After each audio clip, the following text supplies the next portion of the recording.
இன்னைக்கு லேடிஸ் கார்னரில் வேஸ்ட்டாக தூக்கி போடுற ஒரு பிளாஸ்டிக் டப்பாவை வச்சு ஒரு அழகான ஃப்ரூட் பேஸ்கெட் எப்படி செய்கிறதுன்னு பார்க்கலாமா? அதுக்கு உங்ககிட்ட இருக்க ஏதாச்சும் ஒரு கலரில் இந்த மாதிரி ஃபுட் பாக்ஸ் ஒன்று எடுத்துக்கோங்க. இதில் நீங்கள் க்ளூ கன் வச்சு நான் எந்த மாதிரி ஓட்டுறனோ அதே மாதிரி ஐஸ்டிக்கை ஒட்டி ரெடி பண்ணிக்கோங்க.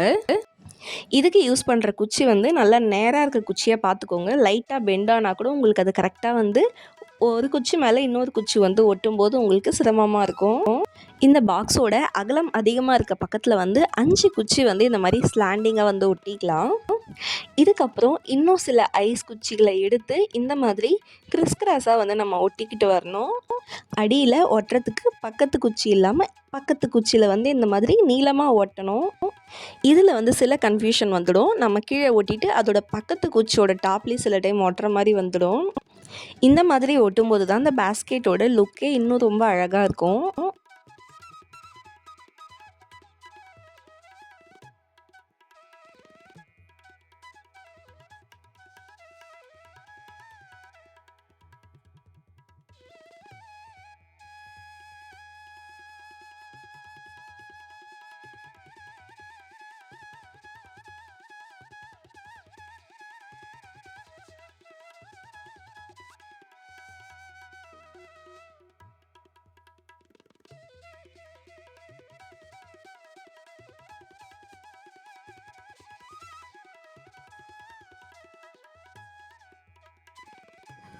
இந்த அகலம் கம்மியாக இருக்க பகுதியில் நமக்கு ஸ்லாண்டிங்காக வைக்கிறதுக்கு 3 குச்சி ஃபஸ்ட்டு போதுமானது. அந்த பக்கம் 5 ஒட்டணும் இல்லையா, இங்கே 3 கரெக்டாக இருக்கும்.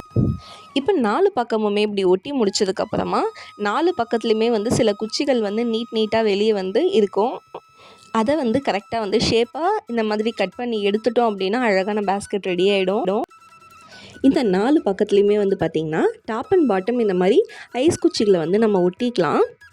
ஸோ ஒரே ஐஸ் குச்சி அந்த பக்கம் கவர் ஆகாது. அதனால் ஒன்றுக்கு மேலே ஒன்று வச்சு 2 ஐஸ் குச்சியை நம்ம ஒட்டிக்கலாம்.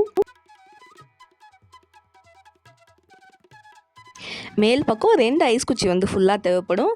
கீழ்ப்பக்கம் கொஞ்சம் குறுகலாக இருக்கிறதுனால நமக்கு 1.5 குச்சி போதுமானது. ஐஸ் குச்சியை சுகராக ஒட்டாமல் கொஞ்சம் வெளியே நீட்டமாக ஒட்டும் போது உங்களுக்கு இன்னொரு பக்கத்தில் இருந்து குச்சி வரும்போது உங்களுக்கு ஈவனாக ஃபினிஷிங் வரும். உங்களுக்கு இதெல்லாம் பண்ணும்போதே உங்களுக்கு ஒரு ஐடியா கிடைக்கும்.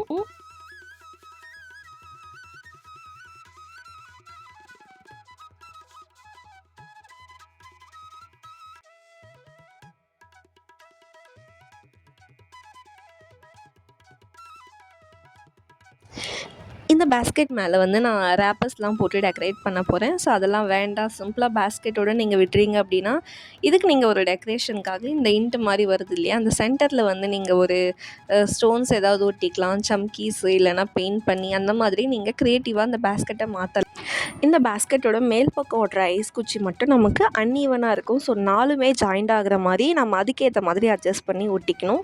அந்த ஐஸ் ஸ்டிக் எல்லாமே வெளிப்பக்கம் ஒட்டணும் இல்லை, சில ஐஸ் குச்சி இந்த மாதிரி உள்பக்கம் ஒட்டினீங்கனாலும் உங்களுக்கு அந்த 4மே நல்லா டச் ஆகி ஒட்டுற மாதிரி இருக்கும். இப்போ பாருங்கள், ரொம்பவே அழகாக இந்த பேஸ்கெட் நம்ம பண்ணி முடிச்சிட்டோம். இதை அப்படியேவும் நீங்கள் விருப்பப்பட்டால் யூஸ் பண்ணிக்கலாம். இன்னுமே கொஞ்சம் அழகாக்கிறதுக்காக நான் என்ன பண்ண போகிறேன் அப்படின்னா, இது இப்போதைக்கு யூஸ் பண்ணாமல் சும்மா இருக்க கொசுவலை தான். அது வேஸ்ட்டாக இருக்க கொசுவலையை ஃபஸ்ட்டு ஒரு சைஸ் கட் பண்ணி எடுத்து வச்சுக்கலாம். அதோட சென்டரில் இந்த பேஸ்கெட்டை வச்சு 4 பக்கமுமே அந்த கிளாத்தை அந்த பேஸ்கெட்டோட மேல் பக்கம் சென்டரில் பிடிச்சி ரப்பர் பேண்ட் போட்டு கட்டிக்கலாம். இப்போது நம்ம மேலே ஈவனாக கட் பண்ணி விட்டுட்டோம் அப்படின்னா அழகாக ஒரு ஃப்ளவர் ஷேப்பில் இருக்கும். இது பார்த்திங்கன்னா இப்போ ஃபங்க்ஷன்ஸ்லாம் பண்ணும்போது டெக்கரேஷன் பிளேட்ஸ் நிறைய பேர் வைக்கிறாங்க. அந்த மாதிரி ஒரு லுக்கில் நான் இதை பண்ணியிருக்கேன். இதோட சென்டரில் வேணால் கான்ட்ராஸ்ட்டாக ஏதாச்சும் பூ இருந்தால் நீங்கள் வச்சுக்கலாம். இதை நம்ம டைனிங் டேபிளில் அந்த மாதிரி ஃப்ரூட்ஸ்லாம் போட்டு ஃப்ரூட் பேஸ்கெட் மாதிரி யூஸ் பண்ணிக்கலாம்.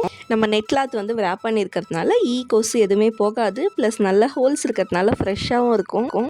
பார்க்குறதுக்கு ரொம்ப கலர்ஃபுல்லாக க்யூட்டாக இருக்கும். இந்த பேஸ்கெட் உங்கள் எல்லாருக்கும் பிடிக்கும்னு நினைக்கிறேன். அடுத்து ஒரு பேப்பர் பேஸ்கெட் தான் பண்ண போகிறோம். இது ஒரு வேஸ்ட்டாக தூக்கி போடுற இந்த ஃபுட்டை ஆர்டர் பண்ணுவோம் இல்லையா, அந்த ஒரு பேப்பர் பேக் தான் நான் எடுத்திருக்கேன். நீங்கள் இந்த ப்ரௌன் கலரில் வரும் இல்லையா, அந்த மாதிரி பேப்பர் பேக் எடுத்தாலும் ஓகே. ஸோ இது கொஞ்சம் கலராக இருக்கிறதுனால நம்ம கலராக பண்ணிக்கலாம் அப்படின்றதுக்காக எடுத்திருக்கேன். ஃபஸ்ட்டு இந்த பேக்கில் இருக்க ஹேண்டில்லாம் நம்ம கட் பண்ணி எடுத்துக்கலாம். அதுக்கப்புறம் நமக்கு எந்த அளவுக்கு வித்து தேவையோ அந்த அளவுக்கு ஏற்ற மாதிரி நம்ம பேக்கை கட் பண்ணி எடுத்துக்கலாம். எனக்கு அந்த பேக்கோட ஒரு பக்கத்தில் வந்து 4 இந்த மாதிரி கிடச்சிருக்கு. ஃபஸ்ட்டு வந்து இதை 2ஆ அதுக்கப்புறம் 4ஆ இந்த மாதிரி வந்து மடிச்சிக்கலாம். சும்மா ஒரு ஃபோல்டிங்க்காக தான். மடித்து முடிச்சதுக்கப்புறம் திரும்ப இதை ஓப்பன் பண்ணிக்கலாம். ஓப்பன் பண்ணிவிட்டு இந்த 2 பக்கமுமே வந்து உள்பக்கம் வர மாதிரி இந்த மாதிரி மடிச்சிக்கலாம்.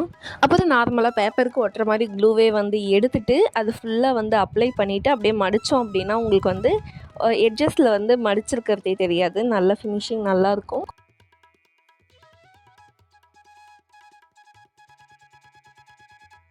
இப்போ இதே மாதிரி நிறைய வந்து நம்ம கட் பண்ணி எடுத்துக்கலாம். இது வந்து கொஞ்சம் நீளமாகவே இருக்குது அப்படின்றதுனால இது எல்லாத்தையுமே வந்து நான் சரிசமமாக இந்த மாதிரி மடித்து எடுத்துக்க போகிறேன். இதுக்கு பர்ட்டிகுலராக எந்த ஒரு சைஸும் மெஷர்மெண்ட்ஸும் கிடையாது. சும்மா நமக்கு பேப்பர்ஸ் எந்த அளவுக்கு இருக்கோ அந்த அளவுக்கு நம்ம எடுத்துக்கிட்டால் போதும்.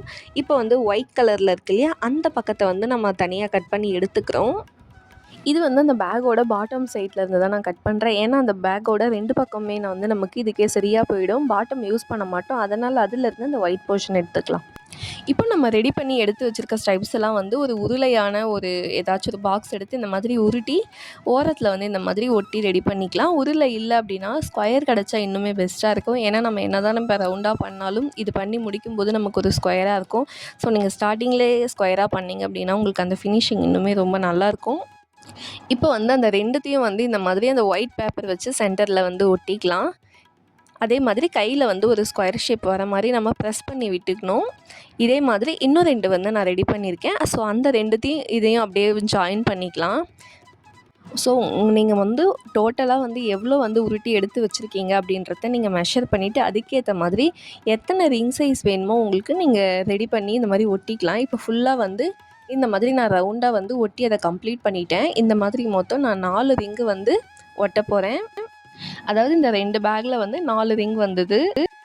இப்போ அந்த 2த்தையும் வந்து சென்டரில் இதே மாதிரி அந்த ஒயிட் பேப்பரை வச்சே கம்ப்ளீட் பண்ணிக்கலாம். கொஞ்சம் கலர்ஃபுல்லாக இருக்கணுன்றதுனால தான் நான் ஒயிட்டாக ஒட்டுறேன், திரும்ப ரெட்டாகவே ஒட்டாமல். நீங்கள் ப்ரௌன் கலர் பேப்பர் பேக் எடுக்கிறீங்கன்னா உங்களுக்கு எல்லாமே ஒரே கலராக தான் இருக்கும். அதுவும் நல்லா தான் இருக்கும். இது வந்து கொஞ்சம் நச்சு வேலை தான், ரொம்ப டைம் எடுத்தது. இது நம்ம பண்ணுறத விட குழந்தைங்கக்கிட்ட கொடுத்து பண்ண சொன்னீங்க அப்படின்னா அவங்க வந்து போர் அடிக்கிற டைமில், சம்மர் டைமில் இந்த மாதிரி சின்ன சின்ன ஆக்டிவிட்டீஸ் அவங்க பண்ணிப்பாங்க அவங்களுக்கு விளையாடுறதுக்கு தேவையானதை. இப்போ எல்லாமே ஃபுல்லாக ஒட்டி முடிச்சதுக்கப்புறம் இப்படி தான் இருக்கும். இப்போ வந்து இந்த பேக்கில் இருந்து கட் பண்ணி வச்சுருக்க இந்த ஹேண்டில் எடுத்து இந்த 2 பக்கமும் வந்து சொருவிக்கலாம். உங்களுக்கு இதுவே ஸ்ட்ராங்காக இருக்கும். பட் குழந்தைங்க போட்டு விளையாடுறாங்க அப்படின்றதுனால க்ளூ போட்டு உள்ளே நீங்கள் இன்சர்ட் பண்ணிட்டீங்க அப்படின்னா இன்னுமே நல்லா ஸ்ட்ராங்காக இருக்கும். அடியில் இந்த மாதிரி தர்மாக்கோல் ஒன்று வந்து சும்மா இன்சர்ட் பண்ணிட்டீங்க அப்படின்னா பேஸுக்கு வந்து ஒரு பேஸ்கெட் மாதிரி இப்போ வந்து நமக்கு நல்லா ரெடி ஆகிடும். இதை வந்து நீங்கள் ஷோகேஸாகவும் வச்சுக்கலாம். இதில் ஏதாவது பென் ஹோல்டர் மாதிரி போட்டு வச்சு யூஸ் பண்ணிக்கலாம். இன்றைக்கி பண்ண 2 பேஸ்கெட்டில் உங்களுக்கு எது பிடிச்சதுன்னு கமெண்ட் பண்ணுங்கள். அடுத்த வீடியோவில் பார்க்கலாம். டாட்டா.